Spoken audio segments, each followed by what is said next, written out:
Magandang umaga po sa inyong lahat. Narito po ang latest update ngayong Sabado, January 4, 2025. At iyan po ay iulat sa atin ng ating partner. Pasok, partner! Sa kasalukuyan po ay wala tayong binabantayan na low pressure area o bagyo sa loob at labas ng ating Philippine Area of Responsibility.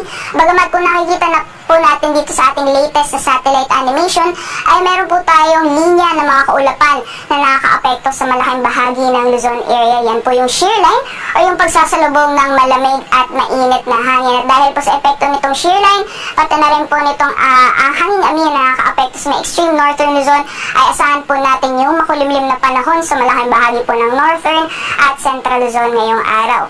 Meanwhile, dito po sa nalalabing bahagi ng ating bansa, nakikita po natin na wala po tayo namataan na mga kapal na kaulapan na posible pong magdulot ng buong araw na tuloy-tuloy na mga pagulan. So, asahan po natin generally fair weather conditions dito sa Mindanao. Inaasahan lang po natin yung mataas sa posibilidad ng mga biglaan o mga panandaliang buhos ng ulan dulot po ng mga localized thunderstorms. At sa mga susunod na araw, inaasahan po natin na unti-unting hihina yung epekto nitong shear line at posible pa rin po magdulot ng mga pagulan sa may eastern section ng ating bansa, ngunit hindi na po kalakasan kung ikukumpara noong mga nakarang araw.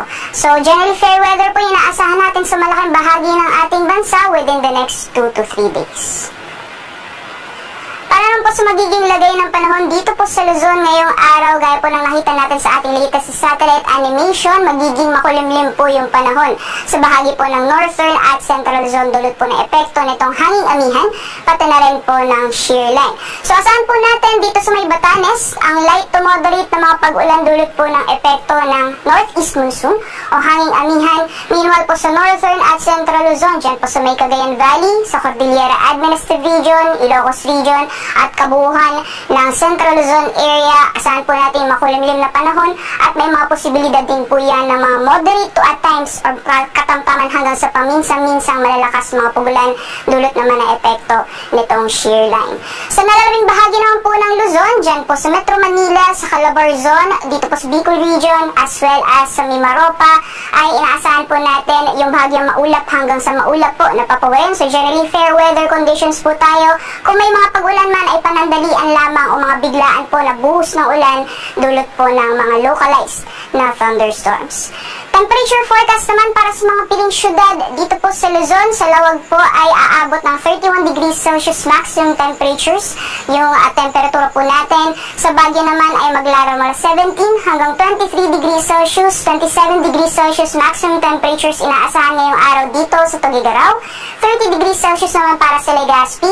Gayon din sa Metro Manila, yung agwat ng temperatura maglalaro mula 24 hanggang 30 degrees Celsius. Dito naman po sa Tagaytay, yung agwat ng temperatura inaasahan maglalaro mula 22 hanggang 29 degrees Celsius. Sa magiging lagay naman po ng panahon ngayong araw sa nalalabing bahagi po ng ating bansa dyan po sa Palawan, Visayas, pati na rin sa Mindanao, ay inaasahan po natin magpapatuloy yung generally fair weather conditions. So may mga chance lamang po ng mga biglaan o mga panandaliang buhos ng ulan dulot po ng mga localized thunderstorms na hindi po tumatagal. Possible po na tumagal po yan mga 15 minutes hanggang sa 3 oras.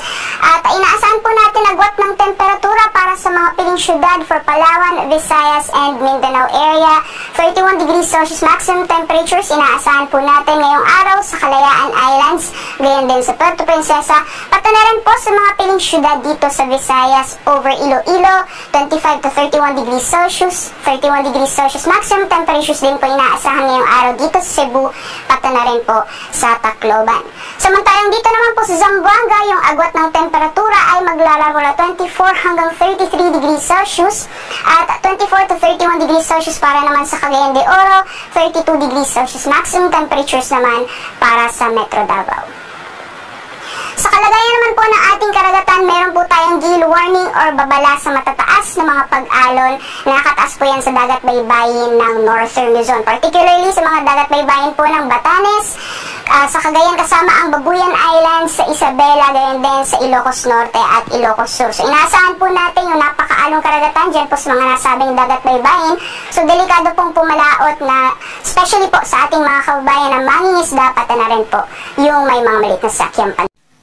Ang haway sisikat sa ganap na 6:22 ng umaga at lulubog sa ganap na 5:40 ng hapon.